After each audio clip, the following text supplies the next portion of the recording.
कोल्हापूर महानगरपालिका निवडणुकीची रणधुमाळी पाहायला मिळते। उमेदवारी अर्ज माघार घेण्याचा आजचा पहिला दिवस होता आणि पहिल्याच दिवशी 48 उमेदवारांनी आपला उमेदवारी अर्ज मागे घेतलाय। अर्ज छाननीनंतर 799 पैकी 751 उमेदवार आता निवडणुकीच्या रिंगणात आहेत।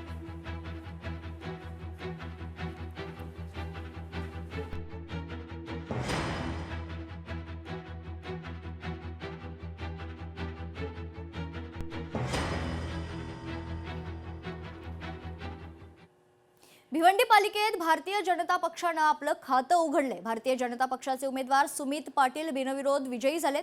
सुमित पाटील माजी खासदार कपिल पाटलांचे पुतणे असल्याची माहिती असून प्रभाग क्रमांक 17 मध्ये दुसऱ्यांदा ते निवडणूक लढवत आहेत।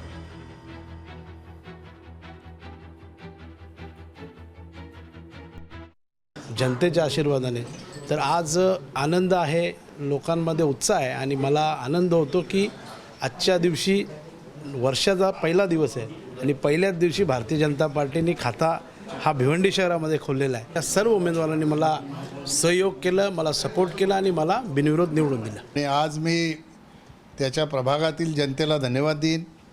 या जनतेच्या आशीर्वादाच्यामुळे त्याच्यासमोर 6 लोकांचे फॉर्म होते, 2 फॉर्म बाद झाले आणि बाकीच्यांनी माघार घेऊन सुमित पाटील यांना पुन्हा एकदा पद्मानगरमध्ये प्रभाग क्रमांक 17B मधून जनतेची सेवा करण्याची संधी दिली, त्याबद्दल त्या सगळ्या सहकाऱ्यांना मी धन्यवाद देतो। पुण्यात पुढच्या आणखी एक महत्त्वाच्या बातमीकडे आशुतोष म्हस्केंची फेसबुक पोस्ट सध्या चर्चेत आहे। आशुतोष म्हस्के नरेश म्हस्के यांचे सुपुत्र आहेत। एकनाथ शिंदेंनी ठाणे वॉर्ड क्रमांक 19 मधून उमेदवारी नाकारल्यानंतर त्यांनी फेसबुक पोस्ट केली आहे। पाठीवरती हात ठेवा, फक्त लढ म्हणा अशा आशयाची फेसबुक पोस्ट त्यांनी केली आहे।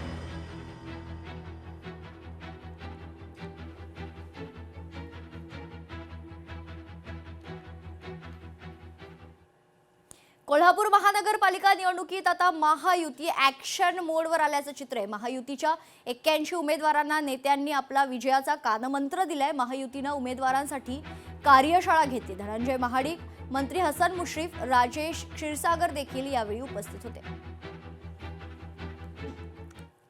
कोल्हापूर महापालिकेच्या निवडणुकीनिमित्त एक अभूतपूर्व महायुती झालेली आहे। मला वाटते महाराष्ट्रामध्ये भारतीय जनता पार्टी, शिवसेना आणि राष्ट्रवादी अजितदादांची यांचे जे समीकरण कोल्हापुरात झाले महाराष्ट्रात कुठे झालेलं नाही। थोडासा त्यामध्ये त्रास झाला नेते मंडळींना, अनेक निष्ठावंत कार्यकर्त्यांना थांबावं लागलेलं आहे, परंतु पूर्ण 81 उमेदवारांची यादी आम्ही निश्चित केली।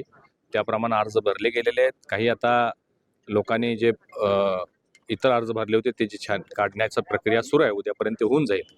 अनेक मजबूत आणि सगळ्यांच्या विचारानं 81चं हे पॅनल तयार झालेलं आहे। आज या सर्व उमेदवारांना इथं एकत्रित करून कार्यशाळा आयोजित केलेली आहे आणि महायुती म्हणून निवडणूक लढवत असल्यामुळं अनेक लोकांच्यावर अन्याय झालेला आहे।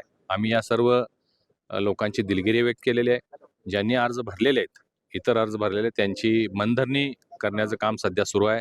ते महाराष्ट्रामध्ये शिवसेना, भारतीय जनता पक्ष आणि राष्ट्रवादी या 3 पक्षांची महायुती मला वाटते साहेब कोल्हापुरातच झाले आहे। त्यामुळं सगळ्याच कार्यकर्त्यांचं अभिनंदन करतो, सर्व नेत्यांचं अभिनंदन करतो। निवडणुकीची सुरुवात झालेली आहे। विरोधी पक्ष हे टीका करण्याशिवाय दुसरं काही करत नाही आहेत। लोकशाही मराठी ऐका, पहा, जागरूक रहा।